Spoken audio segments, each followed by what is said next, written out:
Ustadz Zaki, saya mau bicara, ucap Pak Kiai. Saat seharusnya kami kembali ke rumah masing-masing, aku dan beberapa ustadz lainnya sedang sibuk karena kami double job di banyak mata pelajaran.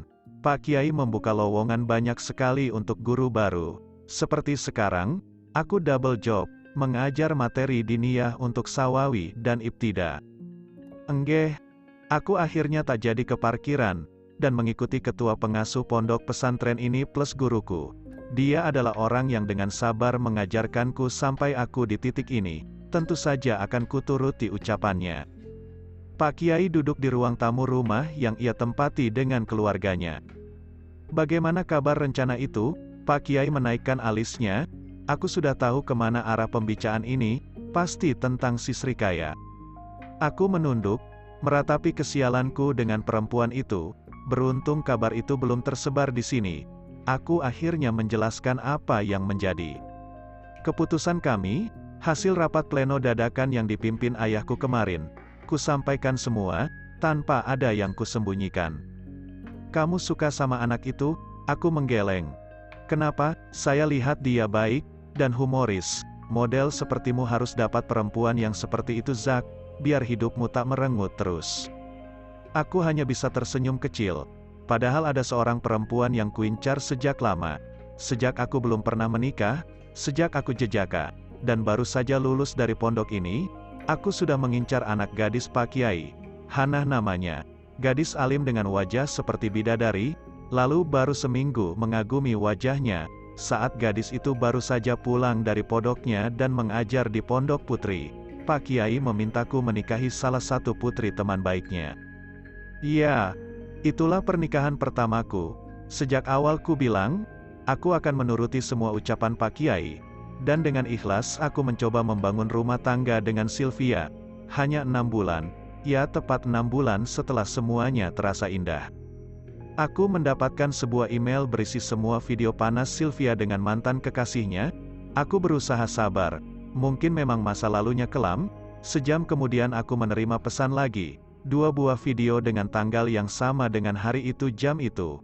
Video Sylvia, istriku sedang beradu mesra dengan kekasihnya yang selama ini ia perkenalkan sebagai dosennya. Aku hancur. Pak Kiai menyuruhku untuk menceraikannya, dan saat itu juga kulakukan hal itu. Apakah ada penyesalan? Aku percaya semua sudah ditulis takdir. Mungkin aku harus mengalami ini dulu, agar aku bisa bertemu dengan bidadariku. Hanahkah? Sayangnya, saat aku sudah memiliki status duda, dengan semua proses memusingkan di pengadilan, aku dapat kabar kalau Hana sudah dilamar seorang gus dari sebuah pondok besar di Jawa Timur.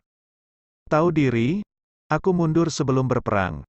Sejak saat itu, kuputuskan untuk tinggal di rumah orang tuaku saja. Pulang pergi naik motor ke pondok yang berjarak 1 jam dari rumah, rasanya tak masalah. Sampai kejadian itu terjadi, sahabat karib Anissa masuk ke dalam kamarku. Dan terjadilah gosip terlaknat abad ini, membuatku dalam situasi tak mengenakan lagi. Masa aku harus menikah dengan perempuan yang tak kucintai untuk kedua kalinya? Zaki, nak, kamu sudah tahu asam garam kehidupan?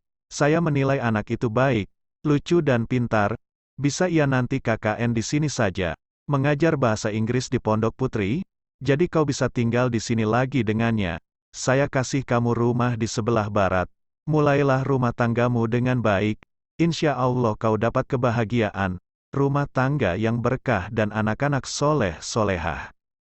Amin, jawab Zaki dengan takzim. Di dalam hatinya ia berdoa sendiri. Tapi jangan dia ya Allah.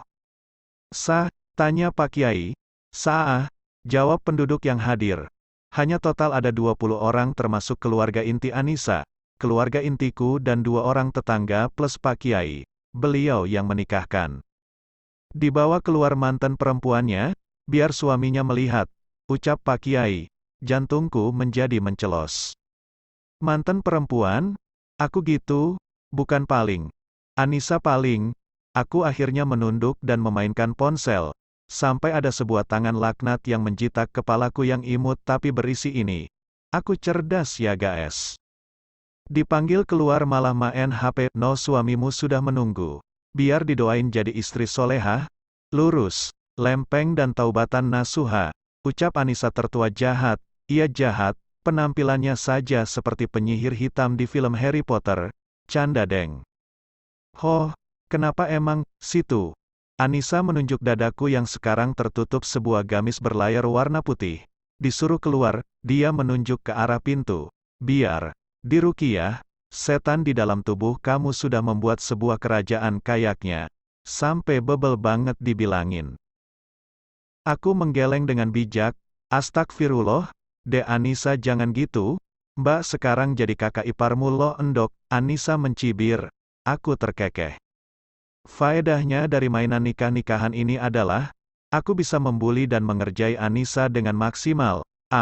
Mungkin ini sebuah hiburan baru. Plus Anissa akan KKN di pondok itu juga. Dia bisa kusuruh-suruh nanti. Semoga 6 bulan berlalu dengan indah. Dan berending aku masih perawan ting-ting. Amin yang kenceng mbak bro. Ibuku masuk dan langsung mengamit tanganku. Ia berbisik dengan nada memerintah. Yang sopan, jangan kumat itu adalah sebuah ancaman, tapi aku anak baik, dan akan menurut, asal aku gak disosor aja ama tuh duda. Aku digandeng dan diajak berdiri di depan Zaki. Pria itu mengenakan baju koko putih dengan sorban berwarna putih corak di pundaknya. Aku melihat wajahnya dan, datar, dingin, sama beruang kutub aja angetan beruang kutub, cius deh. Dicium punggung tangan suaminya, ini sudah sah, halalan toyiban, ucap Pak Kiai. Zaki mengulurkan tangannya ke depan. Aku meraihnya dan menciumnya dengan kilat. Walau aku anaknya barbar begini, aku menjaga diriku. Tak pernah aku pegang-pegangan sama cowok yang bukan mahramku. Apalagi pacaran, duh.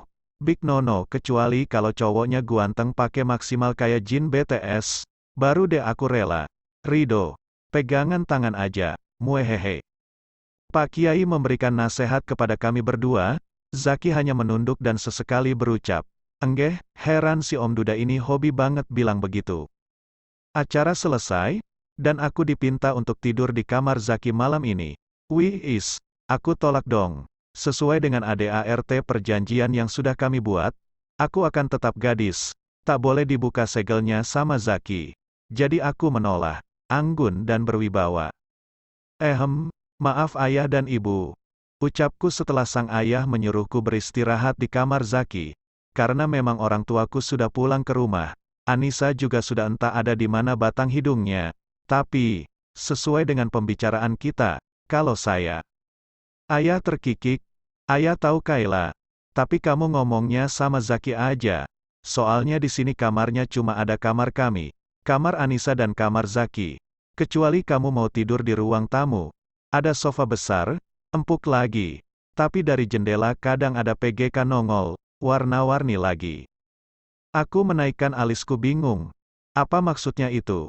Sedangkan sang ibu mertua malah terkikik genit sambil memukul manja lengan suaminya itu. Aku bingung, yang waras ini aku apa mereka? Pocong, genderuwo sama kunti, kadang merah, kadang ijo, kadang putih, yang sering dan rutin sih yang putih. Kalau yang merah itu untuk pendatang baru aja, sebagai salam kenal gitu. Udah, ayah mau ganti baju. Tidur gih, terserah mau di mana. Aku ditinggalkan di depan pintu kamar Zaki, menghadap ruang tamu yang memiliki sofa yang konon empuk itu. Aku melihat ke arah jendela, jadi aku hanya punya 2 pilihan. Masuk ke kamar Zaki, tidur di sana, resiko digrepe-grepe si Ustadz Duda yang udah gak duda lagi. Ke ruang tamu, bobo di sofa, digrepe-grepe genderuwo, pocong dan beksongnya Mbak Kunti yang cekikikan. Pilih mana? Pada dasarnya aku bukan penakut, tapi diperawanin ama genderuwo itu lebih menakutkan daripada digrepe Zaki. Nanti kalau kabur deh, bersambung.